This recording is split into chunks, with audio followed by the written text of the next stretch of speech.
Assalamualaikum warahmatullahi wabarakatuh. Perkenalkan, nama saya Irdayanti Amir. Saya di sini mau membahas sedikit terkait tes wawasan kebangsaan yang menjadi salah satu tes dari seleksi kompetensi dasar dari soal CPNS ya. Oke, baik, terkait tes wawasan kebangsaan.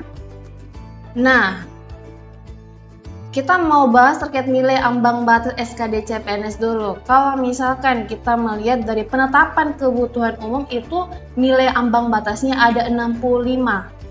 Jadi nilai poin kita harus 65, artinya harus 13 nomor yang benar. Kemudian untuk kebutuhan khusus disabilitas, kumlot, khusus dispora, kemudian khusus putra atau putri Papua, kemudian penetapan kebutuhan dokter, kemudian penetapan kebutuhan umum ya, ini untuk ABK, kemudian dan pengamat gunung api ini dia tidak ada nilai ambang batasnya. Jadi nilai 65 ini harus untuk penetapan kebutuhan umum saja. Nah, ini yang tadi saya bilang. Kalau misalkan kita mau lulus passing grade, artinya kalau TW kan 65 tuh, kita harus benar 13 nomor. Karena jumlah soal itu ada 30 nomor, jadi jumlah soal keseluruhan ya dari TWK 30 nomor. Nah, bobot nilainya 5. Dan nilai tertinggi itu ada 150. Oke, selanjutnya, kenapa sih yang menjadi kisi-kisi dari soal TWK? Yang pertama ada nasionalisme. Kemudian kenapa sih nasionalisme ini mesti menjadi salah satu kisi-kisi dari soal CPNS TWK?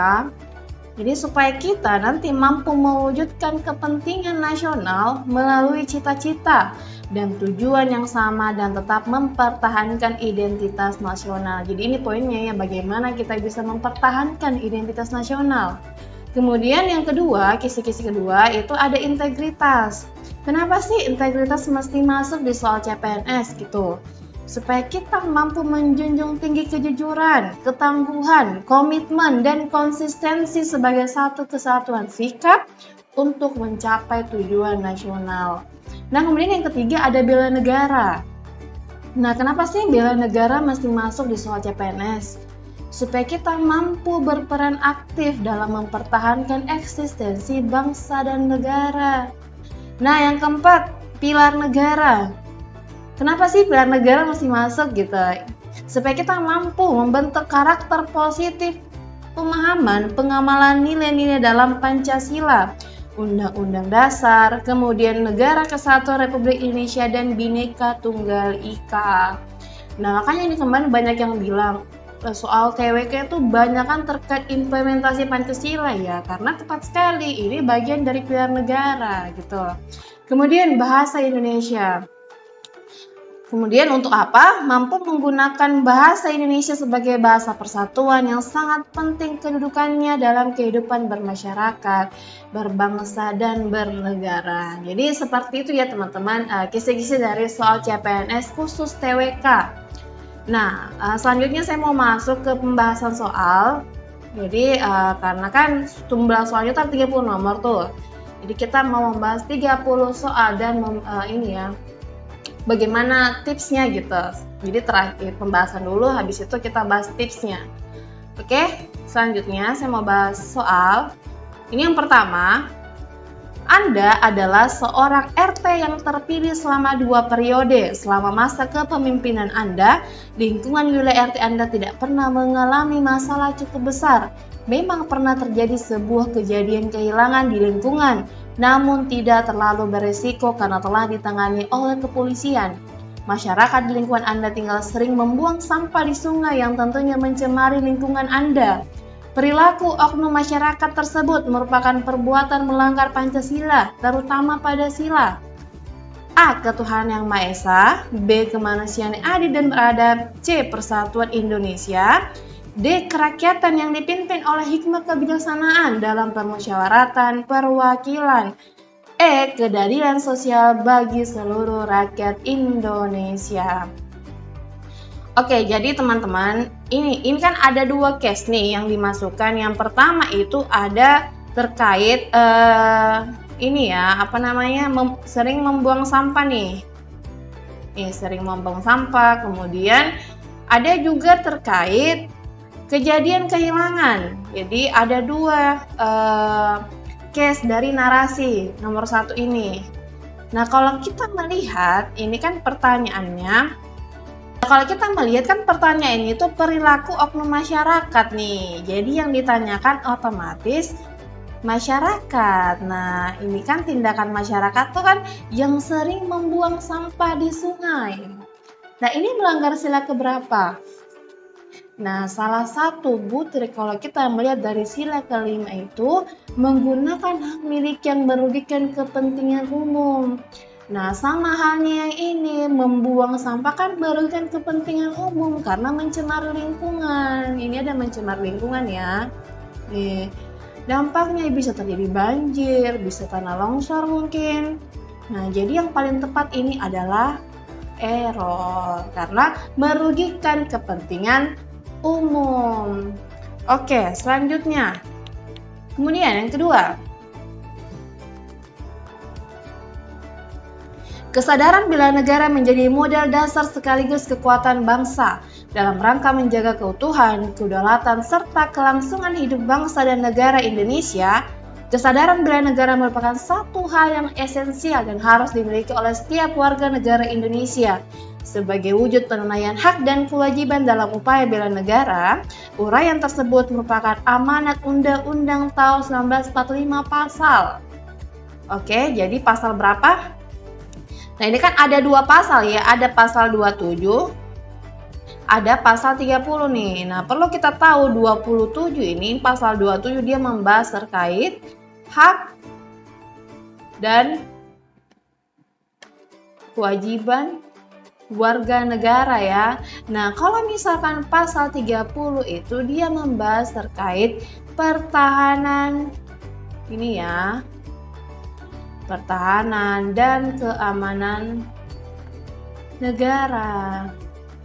Nah, makanya penting untuk kita ketahui ya, tiap-tiap pasal itu dia maknanya apa sih, dia tuh mengatur terkait apa sih gitu. Itu penting ya untuk kita ketahui karena kan undang-undang dasar itu masuk di salah satu sisi dari pilar negara. Nah, kemudian ini kan yang ditanyakan terkait penunaian hak dan kewajiban nih. Otomatis pasal 32 ini sudah kita harus cut karena ini kan cuma terkait pertahanan dan keamanan negara. Kemudian, apa intinya? Upaya membela negara. Nah, jadi pasal 27 ini dia terdiri dari 3 ayat ya. Jadi ini terdiri dari 3 ayat. Nah, ayat pertama terkait apa? Terkait terkait persamaan. Oke. Persamaan dalam hukum dan pemerintahan. Ini ya. Nah, kemudian ayat 2-nya terkait apa? Otomatis which is yang pilihan A ya. Ayat 2-nya terkait berhak mendapat pekerjaan dan kehidupan yang layak atau penghidupan ya. Oke. Yang layak.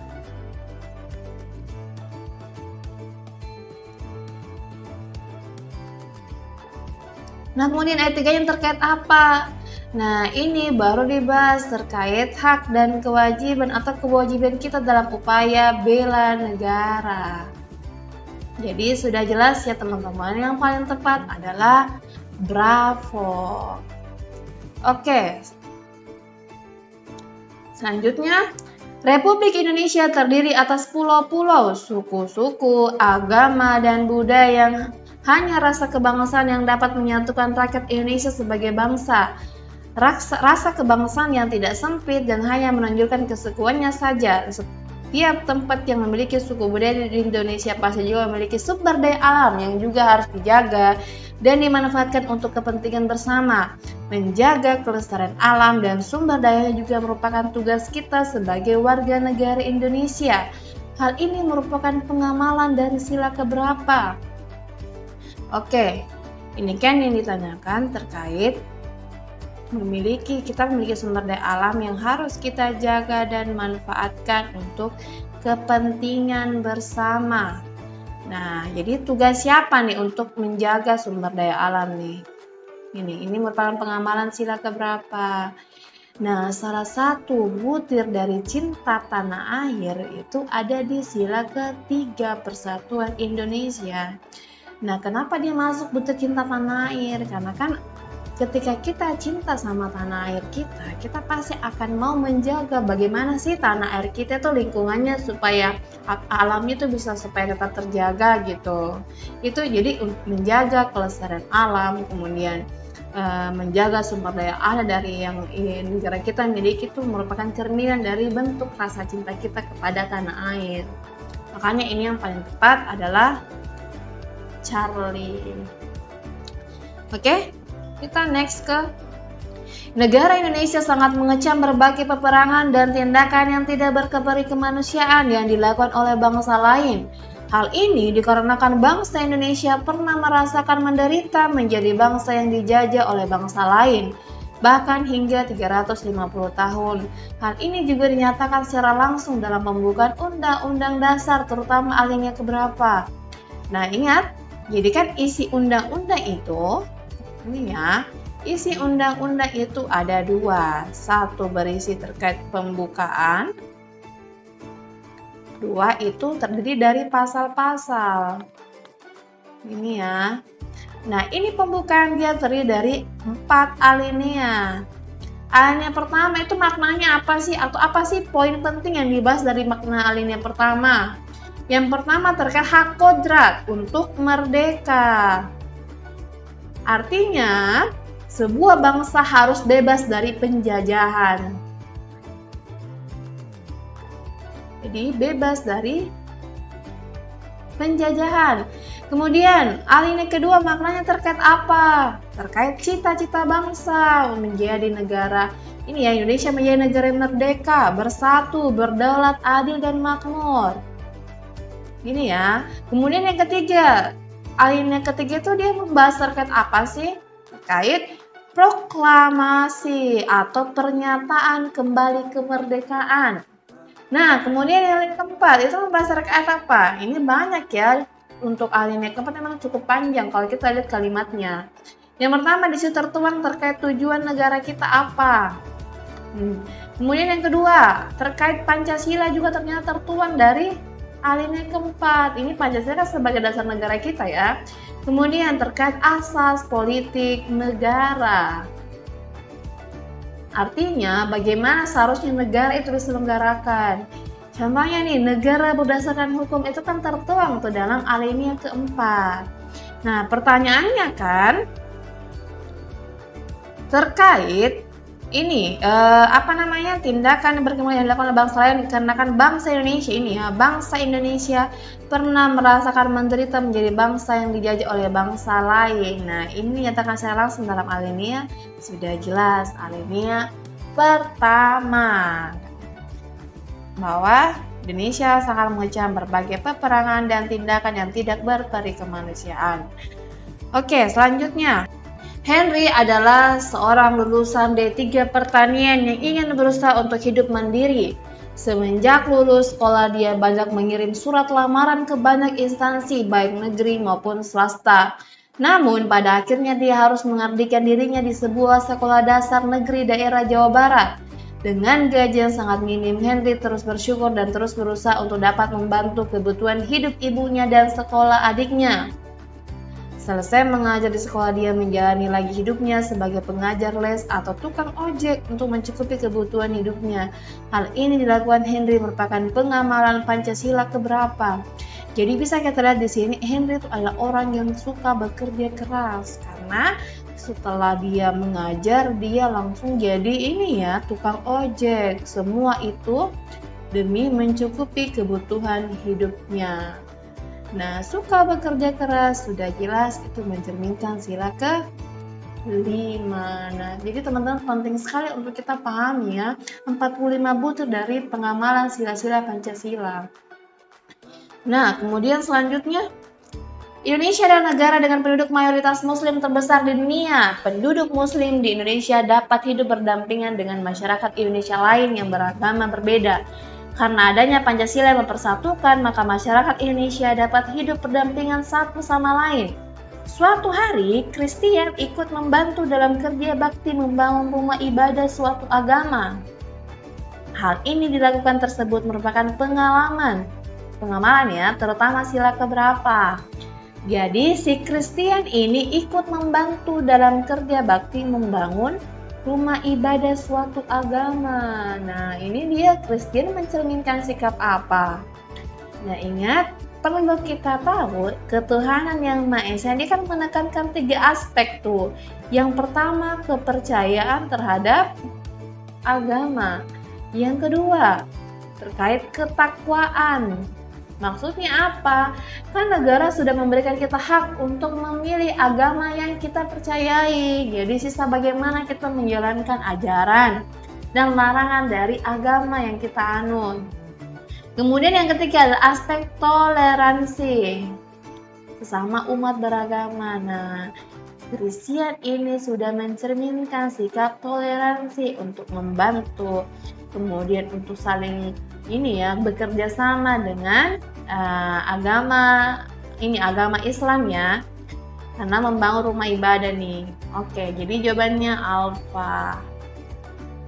Sistem negara yang terbentuk dalam Undang-Undang Dasar harus berdasarkan atas kedaulatan rakyat dan berdasarkan atas musyawarah dan perwakilan. Pernyataan tersebut merupakan sila keberapa? Salah. Aduh, sakitnya.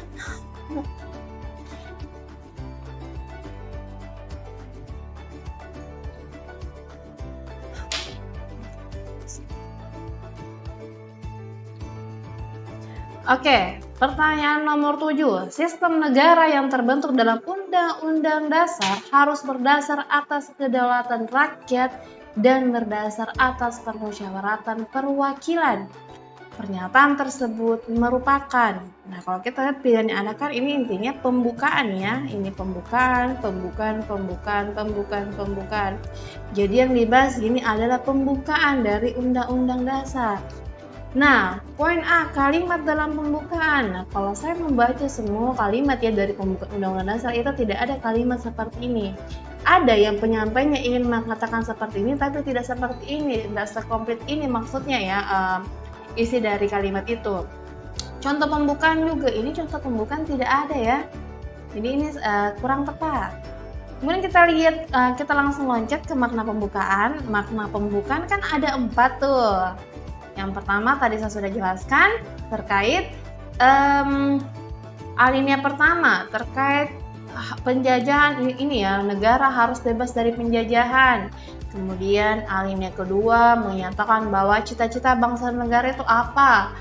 Ketiga terkait proklamasi. Kemudian yang keempat terkait tujuan negara, Pancasila dan falsafah negara. Oke.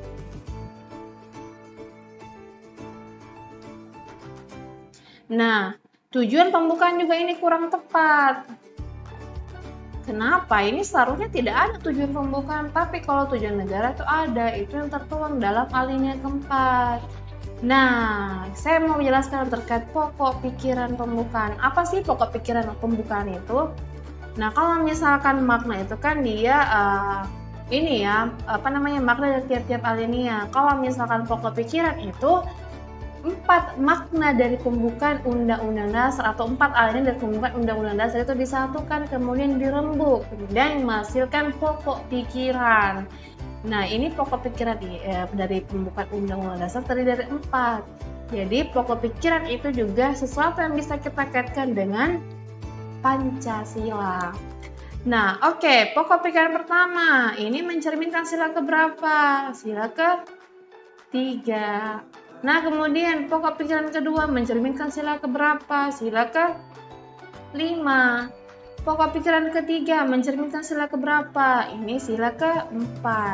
Kemudian pokok pikiran keempat dia terdiri dari sila apa? Sila 1 dan 2. Jadi saya jelaskan ulang ya, pokok pikiran itu adalah pembukaan yang dirembuk menjadi 1, kemudian menghasilkan pokok pikiran, yang mana pokok pikiran ini berjumlah 4.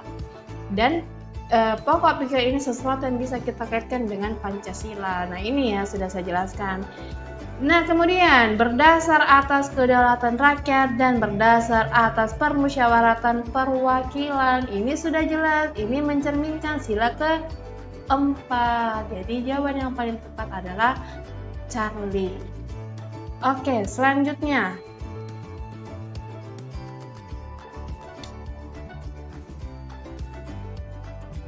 Indonesia mendeklarasikan wilayah laut nasional sebagai kesatuan yang tak terpisahkan dari wilayah darat yang berbentuk pulau-pulau.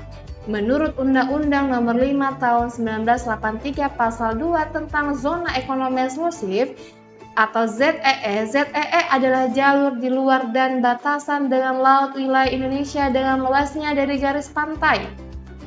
Nah, kalian perlu tahu, wilayah laut Indonesia itu dia terbagi 3. Jadi saya gambar ya, ini saya gambar sebagai pulau terluar Indonesia. Nah, ini pulau terluar Indonesia.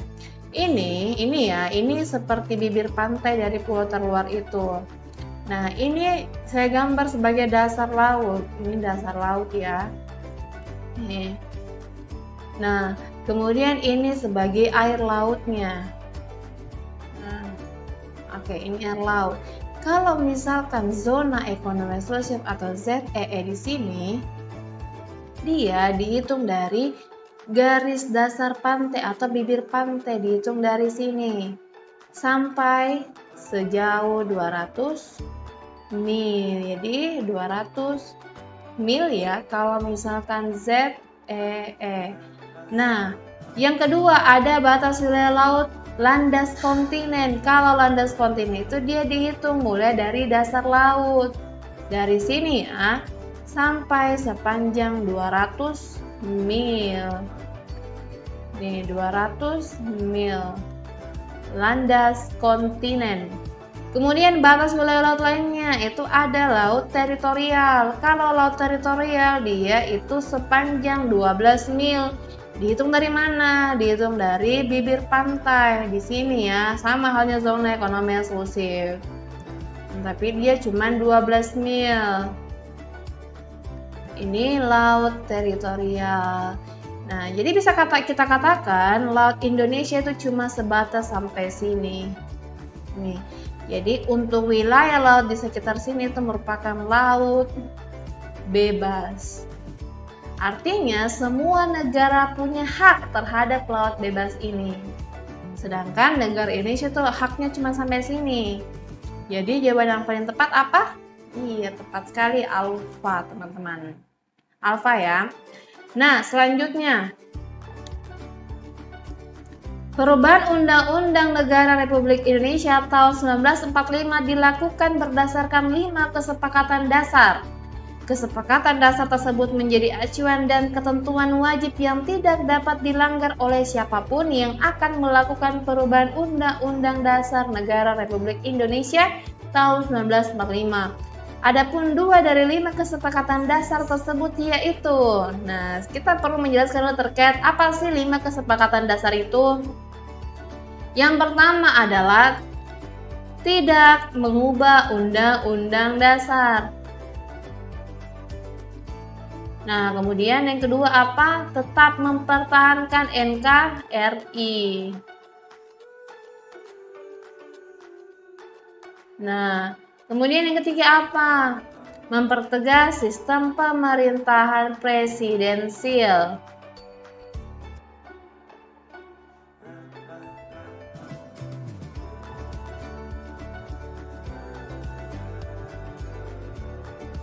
Nah, kemudian yang keempat apa? Penjelasan dari batang tubuh.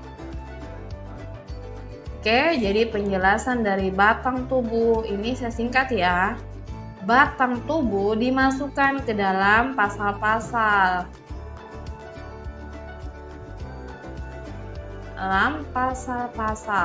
Kemudian yang terakhir, melakukan perubahan dengan cara adendum.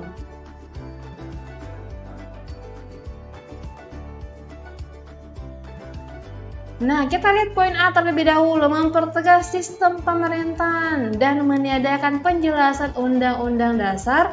Adapun hal-hal yang bersifat normatif dalam penjelasan dimasukkan ke dalam bagian isi. Nah, kalau kita lihat kalimat ini kurang tepat. Ini sistem pemerintahan seperti apa? Tidak dijelaskan. NKRI kah? Atau federal kah? Ini tidak jelas ya. Nah, kalau kita lihat ini meniadakan penjelasan Undang-Undang Dasar, adapun hal-hal yang bersifat normatif dalam penjelasan dimasukkan ke dalam bagian isi atau pasal-pasal, ini yang tepat, tapi ini kurang tepat. Jadi poin A itu sudah salah ya. Kita lihat poin B, melakukan perubahan dengan cara adendum. Nah, ini tepat nih. Dan mempertegas sistem-sistem pemerintahan. Nah, ini sistem pemerintahan apa? Monarki kah? Presidensil kah? Ini juga kurang tepat ya, tidak jelas. Jadi poin B itu sudah kita bisa katakan salah. Oke, kemudian C, mempertahankan bentuk negara dan tetap mempertahankan sistem pemerintahan presidensil. Ini bentuk negara seperti apa nih yang mau dipertahankan? Ini juga kurang jelas. Nah, ini tepat nih, mempertahankan sistem pemerintahan presidensil. Karena ada yang tidak tepat, jadi poin C itu juga salah. Kita lihat poin D, memperkuat sistem republik dan meniadakan perubahan pembukaan Undang-Undang Dasar. Nah, ini kurang tepat. Ini kan tidak ada tuh dalam 5 kesepakatan dasar itu. Dan meniadakan perubahan pembukaan Undang-Undang Dasar ini juga sudah jelas salah. Karena kan yang mau dilakukan itu perubahan. Nah, kita lihat poin E, tidak mengubah pembukaan Undang-Undang Dasar. Nah, ini tepat nih. Seperti dengan poin 1 kan. Dan tetap mempertahankan negara kesatuan Republik Indonesia. Nah, ini sudah jelas ya teman-teman, yang tepat yang mana. Jadi yang tepat adalah poin E. Oke, kita lanjut nomor 10. Bhinneka Tunggal Ika merupakan semboyan negara yang telah disahkan sebagai alat pemersatu bangsa Indonesia. Semboyan tersebut sebenarnya telah disebutkan dalam rapat atau sidang BPUPKI pertama. Namun hal tersebut tidak terlalu diperhatikan karena dalam sidang tersebut sedang membahas dasar negara. Jauh sebelumnya, Bhinneka Tunggal Ika juga telah disebutkan dalam kitab Sutasoma di masa Kerajaan Majapahit. Siapakah tokoh yang menyebutkan tentang semboyan Bhinneka Tunggal Ika sebagai semboyan bangsa Indonesia? Jadi yang ditanyakan adalah tokoh yang menyebutkan tentang semboyan Bhinneka Tunggal Ika ya teman-teman. Nah, yang mana yang paling tepat? Kita lihat poin A. Jadi, tepat ya kalau Empu Tantur itu memang merupakan orang yang pertama kali mencetuskan istilah Bhinneka Tunggal Ika. Tapi, Empu Tantur ini belum ada saat Indonesia mau merdeka gitu. Jadi, ini kurang tepat. Kemudian Empu Kanua ini juga kurang tepat. Empu Prapanca, ini Empu Prapanca kan dia yang mencetuskan pertama kali istilah Pancasila, bukan Bhinneka Tunggal Ika ya, jadi ini juga kurang tepat. Muhammad Yamin, nah ini yang tepat sekali, jadi Muhammad Yamin yang membisikkan kepada Soekarno bagaimana kalau Bhinneka Tunggal Ika saja yang dijadikan semboyan negara kita pada sidang BPUPKI, jadi tepat sekali ya, delta. Kalau Sultan Hamid II ini dia bukan yang menyebutkan ya tentang semboyan Bhinneka Tunggal Ika, tapi Sultan Hamid II ini yang merancang lambang negara yaitu lambang burung Garuda. Kemudian sama hanya Bhinneka Tunggal Ika, kan Bhinneka Tunggal Ika itu sesuatu kalimat yang dicengkram ya oleh burung Garuda. Gitu. Jadi terkait lambang negara dan Bhinneka Tunggal Ika itu dia diatur dari pasal yang sama ya, yaitu pasal 36A dari Undang-Undang Dasar. Oke. Kemudian nomor 11, semboyan Bhinneka Tunggal Ika sebagai sebuah alat pemersatu bangsa Indonesia memiliki sebuah prinsip common denominator. Semua jenis adat dan budaya tetap diakui konsistensinya sebagai adat dan budaya yang sah di Indonesia, namun tetap bersatu dalam bingkai negara kesatuan Republik Indonesia. Apakah yang dimaksud dengan prinsip common denominator? Nah, teman-teman kan perlu ingat, jadi Bhinneka Tunggal Ika itu punya 4 prinsip. Yang pertama, ya yang dibahas di soal ya common denominator. Yang kedua apa? Yang kedua konvergen. Ketiga apa? Tidak formalistis. Keempat apa? tidak eksklusif atau sektarian. Nah, apa sih eksklusif itu? Jadi eksklusif itu kita tidak boleh merasa paling istimewa, yang paling hebat, kemudian yang paling benar di antara kelompok lain. Makanya Bhinneka Tunggal Ika tidak memperkenankan nih. Sama halnya sektarian, ini sektarian kan artinya bersekte-sekte atau berkelompok-kelompok. Kita cuma mau bergaul dengan orang yang sekelompok sama kita, yang sebudaya misalnya, yang seadat gitu. Ini kalau kita lihat di pilihan yang ada, ini kan bukan yang ditanyakan ya. Ini kita kembali ke tidak formalistis.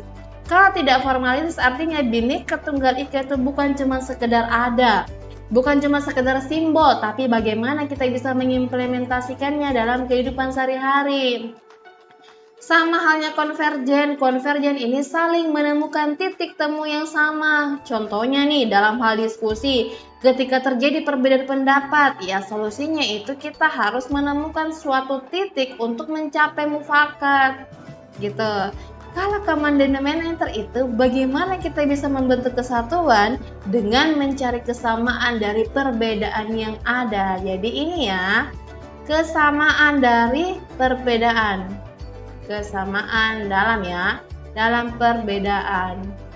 Kita lihat poin alfa, beraneka ragaman. Perbedaan-perbedaan baik dari adat istiadat, agama, suku, budaya, dan ras harus dilestarikan sebagai ciri khas bangsa Indonesia. Ini kurang tepat ya.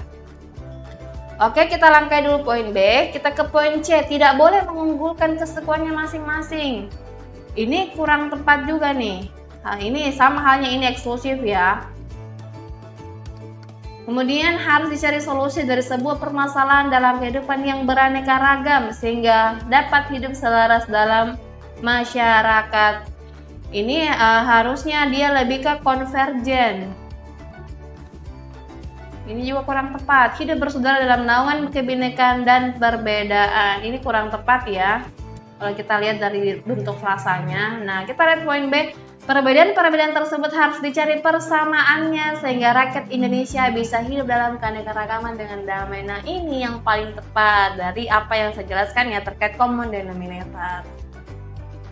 Oke, kita lanjut nomor 12 teman-teman. Asal mula negara yang membentukannya diakibatkan karena adanya penyerahan suatu negara kepada negara lain disebut sebagai apa? Nah, kalau misalkan okupasi itu dia negara terbentuk akibat adanya kependudukan. Ini kependudukan ya. Apa maksudnya? Artinya nih ada wilayah kosong, kemudian datang sekelompok manusia menduduki wilayah itu, maka terjadilah sebuah negara. Itu maksud dari okupasi. Kita move dulu ke anekseti. Ini anekseti dia itu penaklukan wilayah. Jadi suatu negara itu bisa terbentuk karena dia menaklukkan wilayah tertentu. Contohnya nih Israel kepada Palestina.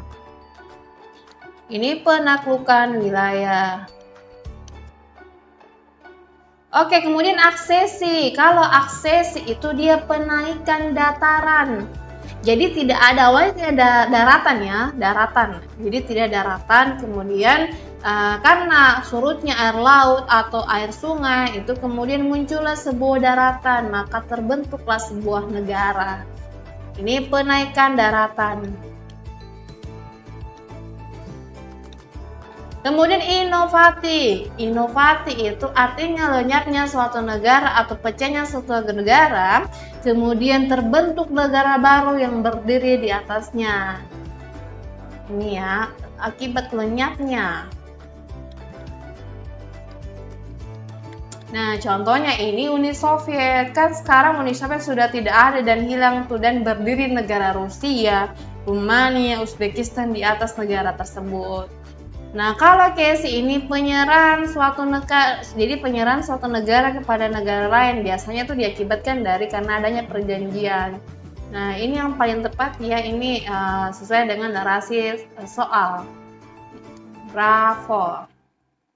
Kemudian nomor 13, di saat awal pandemi COVID-19 melanda, kita ketahui bersama para tenaga medis sangat kekurangan alat pelindung diri yang mereka butuhkan. Hal tersebut membuat pemerintah dan banyak orang yang mengumpulkan dana dan diberikan alat pelindung diri yang dibutuhkan tenaga medis. Hal yang dilakukan pemerintah dan masyarakat tersebut merupakan pengamalan Pancasila yang berasaskan apa? Nah, yang dilakukan pemerintah dan masyarakat ini kan saling bekerja sama untuk penyediaan alat pelindung diri yang dibutuhkan tenaga medis. Nah, ini yang paling ditekankan adalah aspek gotong royongnya. Kalau kalian membaca kalimat terkait atau aspek terkait gotong royong itu dia masuk sila ke-5 teman-teman ya. Jadi perlu saya tegaskan kembali, sangat penting untuk kalian memahami isi dari butir-butir pengamalan Pancasila. Jadi butir-butir itu dibuat oleh pemerintah berdasarkan TAP MPR ini ya, nomor 1 garing MPR garing 2003 tentang P4 Pedoman Pengayatan Pengamalan Pancasila. Oke, selanjutnya kata-kata Bhinneka Tunggal Ika tercantum di dalam lambang negara burung Garuda yang dicengkram oleh kaki sang Garuda yang berupa pita berwarna putih. Hal tersebut sebagai penggambaran bahwa bangsa Indonesia memiliki sebuah semboyan yang dapat mempersatukan seluruh masyarakat Indonesia di dalam Negara Kesatuan Republik Indonesia. Lambang negara tersebut diatur dalam Undang-Undang Negara Indonesia yang tercantum dalam pasal berapa? Nah, ini saya sudah jelaskan ke teman-teman tadi terkait semboyan Bhinneka Tunggal Ika dalam lambang negara itu diatur dalam pasal 36A Undang-Undang Dasar. Nah, kalau pasal 36 itu dia membahas terkait bahasa Indonesia. Kita bahas pasal 36 dulu ya. Nah, kalau misalkan 36B, ini membahas terkait lagu kebangsaan. Nah, kalau misalkan 35 nih, ini membahas terkait bendera. Nah, kalau pasal 16 itu dia membahas terkait Dewan Pertimbangan Presiden. Ini ya. Gitu. Jadi sudah tepat Charlie ya. Nomor 15, warga negara adalah penduduk sebuah negara atau bangsa yang berdasarkan keturunan, tempat kelahiran, dan sebagainya mempunyai kewajiban dan hak penuh sebagai seorang warga dari negara itu. Kewajiban warga negara secara sederhana dapat diartikan sebagai segala sesuatu yang harus dilakukan oleh seorang warga negara penuh dengan tanggung jawab dan sesuai dengan peraturan perundang-undangan. Jadi tindakan yang tidak termasuk kewajiban warga negara seperti yang diatur dalam Undang-Undang Dasar adalah menjaga fasilitas umum, itu merupakan kewajiban warga negara, sama halnya menghormati hak asasi warga negara. Ini sudah jelas ya terkait HAM kan diatur dalam pasal 28 Undang-Undang Dasar. Membayar pajak juga merupakan kewajiban seorang warga negara, sama halnya menaati peraturan hukum. Nah, menggunakan bahasa Indonesia yang bukan merupakan kewajiban ya, karena kan masih banyak kekayaan daerah berupa bahasa daerah yang harus tetap dilestarikan. Gitu. Ini diatur dalam pasal 32 ya. Nah, jadi yang paling tepat adalah error.